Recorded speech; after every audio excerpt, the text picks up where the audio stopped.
নীরবতা। চাঁদ লজ্জা পেয়ে মেঘের আঁচলে মুখ ঢেকেছিল। রাত গভীর হলে আবেশ ভরা চোখে ভ্রমররা ঘুমিয়ে পদ্মের বুকে মেঘের আঁচল সরিয়ে চাঁদ রূপালি আলোয় শুভেচ্ছা মাখিয়ে বলে বাইরে জনগর্জনের কথা। আসুক ঝঞ্ঝা, আসুক ঝড়, যে করে করুক ফতোয়া জারি।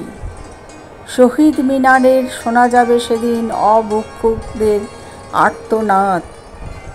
তোমাদের নখের আঁচড়ে আমি ক্ষত বিক্ষত, জেনে রাখো তোমাদের দস্যুতায় হব না নত। আমার ঠোঁটের কোণ বেয়ে রক্ত পড়ায়, আমার চোখের জল আঙুল হয়ে ঝরায়।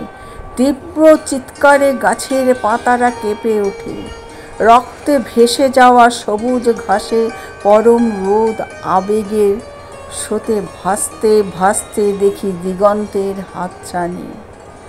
ওই দূরে কান্নার প্রতিধ্বনি, অন্ধকারে তলিয়ে যায় নতুন সূর্য ওঠার আশা। প্রতিটি বাড়ির কোণে কোণে নীরবতা, ইতিহাসের পাতায় পাতায় শিকারে ক্ষত বিক্ষত নারী সত্তা। জানতে চাইবে না সে কে, কি তার পরিচয়, অথচ তারই রক্তে খেলা হবে গর্বে লাল ইতিহাস।